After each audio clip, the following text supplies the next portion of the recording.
ನಿಮ್ಗೆಲ್ಲ ಗೊತ್ತಿರಂಗೆ ಇದು ಲೋಹದ ಮೇಲೆ ಅಭಯವರ್ತನೆಯ ಚಿತ್ರ. ಲೋಹಗಳು ನೀರಿನೊಂದಿಗೆ ವರ್ತಿಸಿದಾಗ ಹೈಡ್ರೋಜನ್ ಮತ್ತು ಲೋಹದ ಆಕ್ಸೈಡ್ಗಳನ್ನು ಉತ್ಪತ್ತಿ ಮಾಡ್ತವೆ ಅಂತ ಎಲ್ಲರಿಗೂ ಗೊತ್ತು. ಕೆಲವು ಲೋಹಗಳು ಬಿಸಿನೀರಿನೊಂದಿಗೆ ವರ್ತಿಸ್ತವೆ, ಕೆಲವು ಲೋಹಗಳು ತಣ್ಣೀರಿನೊಂದಿಗೆ ವರ್ತಿಸ್ತವೆ, ಕೆಲವು ತಣ್ಣೀರಿನ ಜೊತೆನೂ ವರ್ತಿಸಲ್ಲ, ಬಿಸಿನೀರ್ ಜೊತೆನೂ ವರ್ತಿಸಲ್ಲ. ಅವು ಅಭೆಯ ಜೊತೆ ವರ್ತಿಸಿ ಹೈಡ್ರೋಜನ್ ಮತ್ತು ಲೋಹದ ಆಕ್ಸೈಡ್ ಅನ್ನು ಉತ್ಪತ್ತಿ ಮಾಡ್ತವೆ. ಉದಾಹರಣೆಗೆ ಅಂದ್ರೆ ಪೊಟ್ಯಾಷಿಯಂ ಮತ್ತು ಸೋಡಿಯಂ ಲೋಹಗಳು ತಣ್ಣೀರಿನೊಂದಿಗೆ ವರ್ತಿಸ್ತವೆ.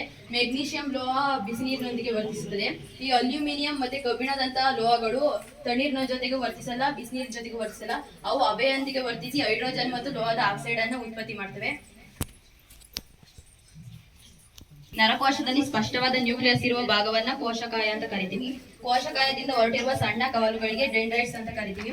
ಈ ಡೆಂಡ್ರೈಟ್ಸ್ ಗಳು ಪ್ರೇರಣೆಯನ್ನು ಕೋಶಕಾಯದ ಕಡೆ ತರ್ತವೆ. ಕೋಶಕಾಯದಿಂದ ಹೊರಟಿರುವ ಉದ್ದನೆಯ ರಚನೆಯನ್ನು ಆಕ್ಸಾನ್ ಅಂತ ಕರೀತಾರೆ.